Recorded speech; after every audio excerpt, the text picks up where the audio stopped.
रुद्रप्रयाग की केदार घाटी अपनी प्राकृतिक सुंदरता के साथ ही बर्ड वॉचिंग के लिए भी पहचानी जाती है। यहाँ कई प्रजाति की पक्षियों का संसार है। चोपता, तुंगनाथ और इसके आसपास की जगहों में नाना प्रकार की प्रजाति की पक्षियाँ भी देखे जाते हैं। इनमें से कई प्रवासी पक्षी भी हैं जो एक निश्चित समय में यहाँ दिखाई देते हैं। यही वजह है कि कुंड, चोपता और इसके आसपास का क्षेत्र बर्ड वॉचिंग के लिए विश्व प्रसिद्ध है, जिस वजह से दुनिया भर के बर्ड वॉचर यहाँ आ रहे हैं। आपको जानकर हैरानी होगी कि यहाँ साल भर मौसम के हिसाब से कई तरह की पक्षियाँ देखे जाते हैं। सर्दियों के समय यहाँ उच्च हिमालयी पक्षियाँ देखे जाते हैं, तो वहीं गर्मियों के सीजन में यहाँ तराई इलाकों में आने वाले कई प्रकार के पक्षियों को देखा जाता है।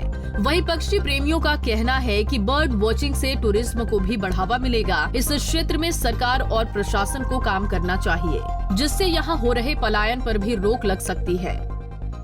बहुत विविधता है और कुछ तो ऐसे पक्षी हैं जो यहीं पर ही केवल मिलते हैं।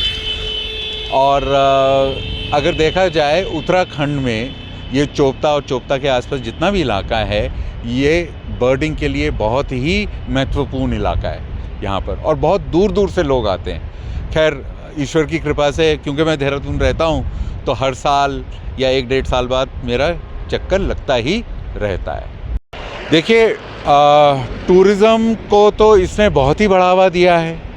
अब देखिए, मेरे साथ कोई नोएडा से है, कोई बंगाल से आ रखे हैं, तो टूरिज़्म को तो बहुत ही बढ़ावा दिया है, क्योंकि पक्षी जो जहाँ पर जो जाति प्रजाति मिलेगी वो वहीं मिलेगी।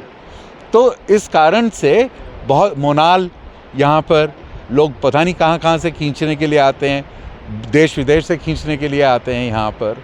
कोकलास, तो जो कई फीजेंट्स हैं वो सिर्फ आपको इसी इकोसिस्टम में मिलते हैं। और यहाँ पर मैं पिछले करीब 6 साल से बर्ड फोटोग्राफी कर रहा हूँ, तो इसका एक अलग ही आनंद है नेचर में घूमने का और साथ में पक्षियों को देखने का और उनसे सीखने का भी, कि पक्षियाँ अगर हम अच्छे से उनको ऑब्ज़र्व करें तो हमको बहुत सारी चीज़ें बताते हैं। नेचर के बारे में भी प्रेडिक्शंस बताते हैं। जैसे एक छोटा सा एग्ज़ाम्पल है, बुलबुल एक बर्ड होती है ना, वो अगर अपनी नेस्टिंग पेड़ के ऊपर बना रही है तो बर्फ़ वगैरह नहीं पड़ेगी, बारिश तेज़ नहीं आएगी।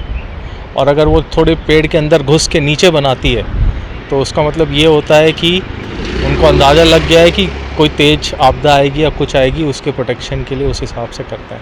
तो हमें देखने को और सीखने को बहुत कुछ मिलता है नेचर से। पंजाब केसरी टीवी के लिए रुद्रप्रयाग से भूपेंद्र भंडारी की रिपोर्ट। हमसे जुड़े रहने के लिए हमारे YouTube चैनल को सब्सक्राइब करें और नई वीडियो की नोटिफिकेशन के लिए बेल आइकॉन को दबाएं।